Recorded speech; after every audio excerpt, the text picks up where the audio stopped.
scary skeletons and shivers down your spine. Hello everyone, welcome back to my channel. Thank you so much for tuning in to today's video. So today's video is going to be a story about my childhood bear that was a haunted bear. So just to kind of preface what the story's about, when I was younger, me and my sisters and my mom used to live in a house that was very, very active with paranormal activity. We were seeing ghosts and stuff all the time, but the story that my mom talks about the most would be the story of my haunted bear. So the way she tells the story is that I guess this was my favorite bear. I don't remember, I was only like 3 at the time, but this was my favorite bear. I loved to play with it all the time. It was a bear that if you pressed its belly, it would say like, that tickles, or if you touched its feet, it would say, that's my toes. My mom would actually make sure not to tuck me in bed with the bear because I would just stay up all night playing with it if I had the bear right there with me. So instead, she went and put the bear on top of my dresser that was actually a very tall dresser. I couldn't reach the top of it. She would leave it there so I wouldn't play with it at night, and then she would give it back to me in the morning.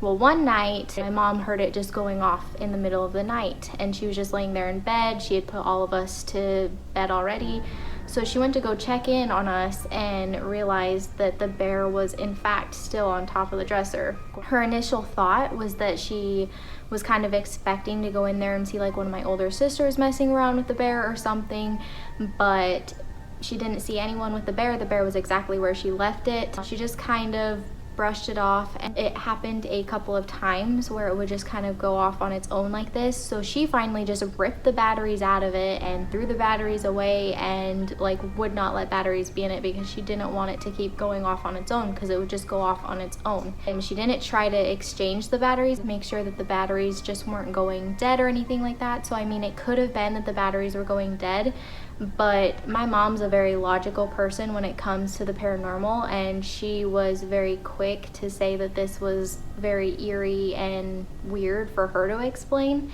And so I don't really remember playing with that bear much after that. I think I probably just kind of went on to the next toy. But I do know that I don't like playing with toys that talk or make noise or anything, because as long as I can remember, if I was given a toy that would talk to that, I would usually toss it aside or not play with it that much. They were never my favorite toys moving forward. They just creep me out. So I really just don't like toys or dolls or anything that talk to this day. And I'm probably going to be that parent that I'm not really going to let my kids have toys that talk, because they just freak me out that much. Me and my sisters lived in this house for many years and had tons of experiences. So I do plan on telling you guys your stories of what happened. This is just the story that sticks out the most to my mom, and this is a story that she'll always reference to whenever we talk about ghost stories in our old home. This was the one that freaked her out the most because she was the only one up in the house when this was going off, and so she was the only one to really experience the bear going off on its own and just kind of being creepy like that. I did actually get a clip of my mom telling the story in her words as well, so I do want to insert that so you guys can kind of hear my mom telling the story as well, because I always enjoy listening to her tell the story. That's the only reason I really know the story, is because she told me. I was too young to remember for myself. Okay, Mom. So I was just telling everyone on my channel about my childhood bear that you mostly had experiences with, because I don't necessarily remember them.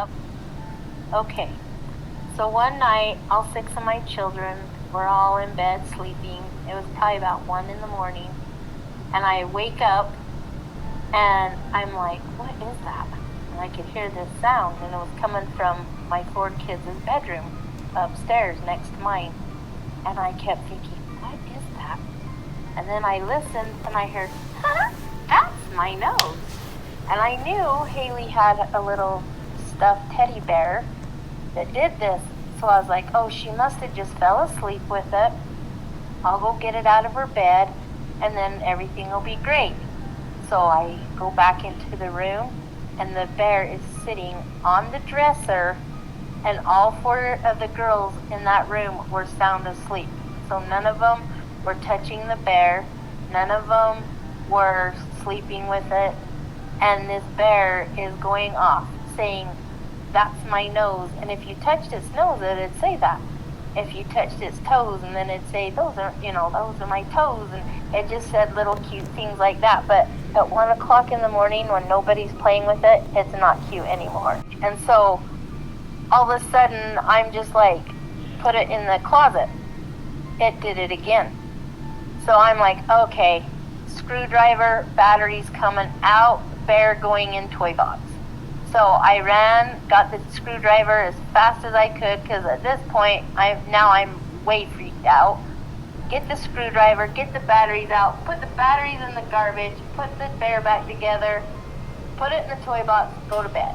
It was the creepiest thing I have ever had happen in my life. Yeah, so that's it for today's video. I'm really excited to share with you guys some more stories from our really spooky haunted house. I have 6 sisters, so they all have stories to contribute to our creepy days of living in that old haunted house. My whole life I've just believed in ghosts because of it, that I've never really thought differently. I'm having so much fun filming these videos for this week, and I'm really looking forward to seeing your reactions and also see you guys' stories as well. Don't forget about my contest that I have going on, and I hope that I can have the results by the end of this month and get that package sent out to you guys very soon. I hope you guys are having a really spooky week.